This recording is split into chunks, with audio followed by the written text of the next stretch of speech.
నమస్తే, నేను డాక్టర్ నవత, మాక్సిలోఫేషియల్ surgeon, జ్ఞాతోస్ face. పళ్ళ సమస్యలు అనేవి మనకి సర్వసాధారణం. ముఖ్యంగా వయసు మళ్ళిన వాళ్ళల్లో పళ్ళు అరిగిపోవటం కానీ, డెంటల్ ఇన్ఫెక్షన్స్ రావటం కానీ చాలాసార్లు జరుగుతూ ఉంటాయి. అయితే అన్ని డెంటల్ ఇన్ఫెక్షన్స్ని ట్రీట్మెంట్ ద్వారా నయం చేయలేకపోయినప్పుడు ఒక్కొక్కసారి పళ్ళు తీసేయాల్సిన అవసరం పడుతుంది. అయితే వయసు మళ్ళిన వాళ్ళల్లో ఉండే ఇతర హెల్త్ కండిషన్స్ వల్ల, అంటే బీపీ కానీ, షుగర్ కానీ, లేకపోతే వాళ్ళు ఏదైనా హార్ట్ సర్జరీ చేయించుకోవటం వల్ల రక్తం పలచబడే మందుల మీద ఉండటం కానీ, లేకపోతే ఏదైనా క్యాన్సర్ ట్రీట్మెంట్స్ అవుతున్నప్పుడు బిస్ఫాస్ఫినేట్స్ లాంటి డ్రగ్స్ మీద ఉండటం వలన కానీ, ఇలాంటి రకరకాల కారణాల చేత పళ్ళు తీయటానికి చాలామంది హెసిటేట్ చేస్తూ ఉంటారు. అలాంటప్పుడు ఏం చేస్తారంటే, వీళ్ళు డెంటల్ ఇన్ఫెక్షన్స్తో వెళ్ళినా, డెంటల్ పెయిన్తో వెళ్ళినా కూడా ఎప్పుడూ యాంటీబయాటిక్స్ మీద వాళ్ళని పెడుతూ ఉంటారనమాట. సో యాంటీబయాటిక్ వాడినంతసేపు రిలీఫ్ వస్తూ ఉంటుంది, మళ్ళీ డెంటల్ ఇన్ఫెక్షన్స్ రికవర్ అవుతూ ఉంటాయి. సో ఎప్పుడైనా ఇలా క్రానిక్గా యాంటీబయాటిక్స్ పెట్టి ఇన్ఫెక్షన్స్ని మనం సప్రెస్ చేయడానికి ట్రై చేసేటప్పుడు ఒక ప్రాబ్లం వస్తుంది దవడల్లో. అదేంటంటే ఆస్టియోమైలైటిస్. గ్యారేజ్ ఆస్టియోమైలైటిస్ అనే ఈ కండిషన్ క్రానిక్గా ఇన్ఫెక్షన్ని సప్రెస్ చేయడానికి, క్రానిక్గా అంటే చాలా కాలంగా యాంటీబయాటిక్స్ వాడటం వల్ల వస్తూ ఉంటుంది.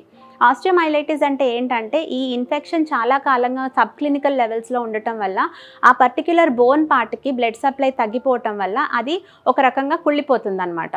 సో అప్పుడు ఆ ఎముకనే తీసేయాల్సి వస్తుంది.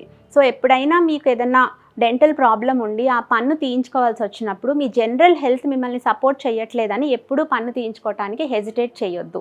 ఇప్పుడు రక్తం పలచబడే మందులు వాడుతున్న వాళ్ళైతే కొన్ని బేసిక్ బ్లడ్ టెస్ట్ చేసి మీ రక్తం పలచబడే తత్వం ఎంత ఉంది అని ఎస్టిమేట్ చేసుకుని దాన్ని బట్టి తగు జాగ్రత్తలు తీసుకుని పన్ను తీయటం సాధ్యపడుతుంది.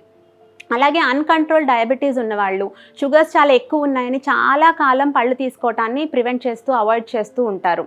అయితే పళ్ళు తీసుకోవటాన్ని అవాయిడ్ చేయటం వల్ల షుగర్స్ తగ్గవు. ఏదైతే డెంటల్ ఇన్ఫెక్షన్ ఉందో అది కూడా షుగర్స్ని పెంచే అవకాశం ఉంది.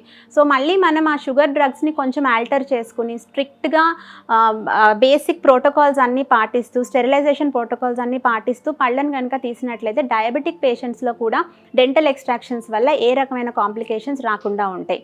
సేమ్ థింగ్ విత్ బీపీ కానీ ఇంకేదన్నా ప్రాబ్లం ఉన్నా, అంటే ఇప్పుడు బిస్ఫాస్ఫినేట్ లాంటి క్యాన్సర్ డ్రగ్స్ వాడుతున్న వాళ్ళల్లో కూడా డెంటల్ ఇన్ఫెక్షన్స్ వస్తే పళ్ళు తీయొచ్చు. కొన్ని ప్రొఫైలాక్టిక్గా రక్త ప్రసరణ పెంచే మందుల్ని ఒక 10 రోజులు వాడి తగు జాగ్రత్తలు తీసుకుని పళ్ళు తీయటం అనేది జరుగుతుంది. సో మనకి ఏదన్నా అండర్లయింగ్ హెల్త్ రీజన్ ఉంది కాబట్టి పళ్ళు తీసుకుంటే ప్రాణానికి ముప్పు అనే భయంతో క్రానిక్గా ఈ యాంటీబయాటిక్స్ చాలా కాలంగా వాడేస్తూ ఆస్టియోమైలైటిస్ లాంటి ఇంకా డేంజరస్ డిసీజెస్ని తెచ్చుకోకుండా మనం ఉండాలి.